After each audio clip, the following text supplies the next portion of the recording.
Si entrenas bien en el gimnasio y haces zancadas, haces diversos ejercicios como sentadilla, peso muerto y demás, leg extension, y ahí te encuentras bien, pero luego cuando pasas al contexto real del deporte, de la propia vida misma, y ya no sientes la rodilla igual de fuerte, igual de segura, ahí hay algo que está fallando. Y eso es lo que vamos a ver en el vídeo de hoy. ¿Por qué? Aunque en el gimnasio entrenes bien y hagas decenas o multitud de ejercicios donde vayas progresando en carga, donde te vayas encontrando bien, donde tengas una buena simetría entre piernas, pero luego te pones a hacer otro tipo de cosas y no eres capaz de hacerlo bien, pues hay algo que está fallando y eso es lo que vamos a resolver hoy y por qué está ocurriendo.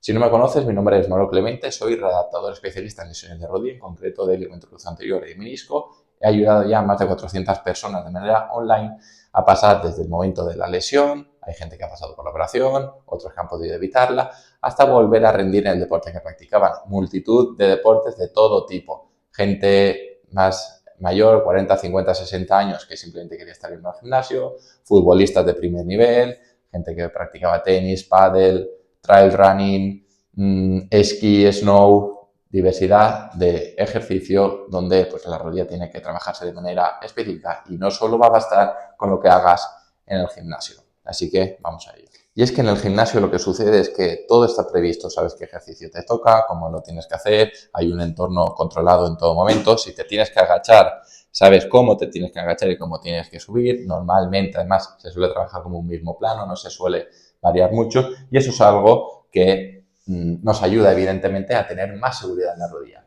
Pero cuando tú te vas a un contexto y un entorno que no es tan estable como lo es en el propio gimnasio, le das ese caos que tiene la propia vida o el propio deporte, pues la rodilla ya no responde igual, porque aquí ya entran distintos factores y distintas variables que tienen que interconectarse entre sí para que la rodilla pues funcione bien. Todo ese input, toda esa información que recibe y que se envía al cerebro para que la respuesta sea buena, pues tiene que trabajar y tiene que hacerse de manera correcta, en el correcto timing. Cuando esto no funciona, pues la rodilla no va a sentir pues, esa seguridad que debería tener para poder rendir de manera adecuada. Por ejemplo, tú estás haciendo un ejercicio tipo goblet, tú sabes en todo momento que te levantas, que te agachas, todo eso sin problema, pero, por ejemplo, cuando tú estás en una acción de fútbol que estás, por ejemplo, defendiendo, que estás aquí y tienes a lo mejor que girarte a un lado o al otro, tú no sabes por dónde te va a salir el atacante en caso de que seas defensa.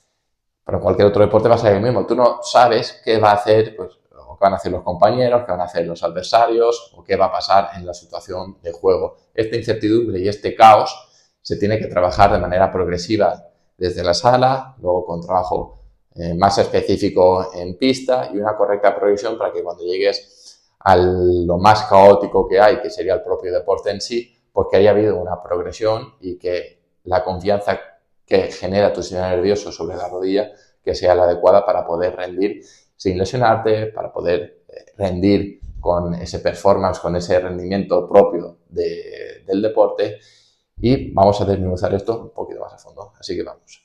Esto es como tener un coche muy potente, pero tener unos frenos que dudan y que no saben exactamente cuánto tienen que frenar y cuándo tienen que frenar. Pues lo mismo pasaría con la rodilla. Al final, el ligamento cruzado anterior es un órgano sensorial. Ya lo hemos comentado esto en multitud de vídeos y en multitud de podcasts que puedes encontrar también en plataformas de audio.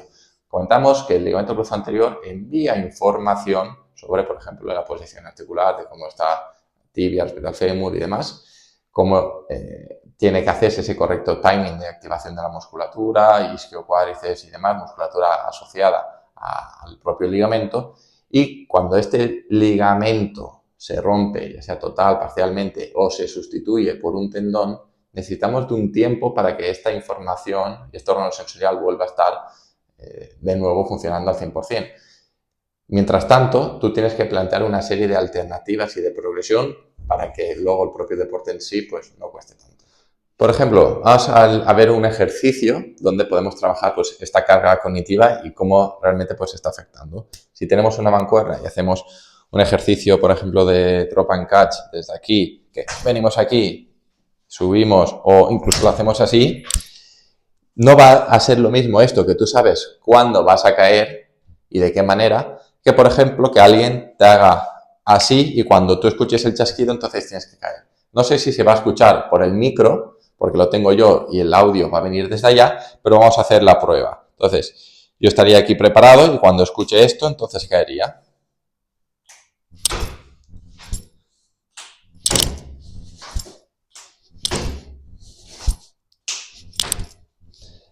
¿En qué modifica esto? Pues que al final tú tienes la atención dividida. Ya no estás tan centrado solo en cómo vas a ejecutar, sino que tienes que intentar responder lo más rápido posible a ese estímulo auditivo que venía de fuera. Esto se puede progresar de 1000 maneras y tienes que saber la dosis exacta que le tienes que dar tanto en sesión como en semana, porque el sistema nervioso al final tiene como una tolerancia a todo este tipo de tareas. Ya más complejo lo hagas, pues más difícil es que lo asimile todo de manera adecuada. Pero, por ejemplo, aquí estás con la atención dividida, tú estás trabajando incluso en una simple split squat, donde cuando te hagan el chasquido tienes que caer. O, por ejemplo, si estás saltando así, cuando te hagan el chasquido no tienes que saltar y te quedas aquí. Por ejemplo, estás aquí, te hacen chasquido, aquí, y vuelves ahí. Chasquido, te quedas aquí.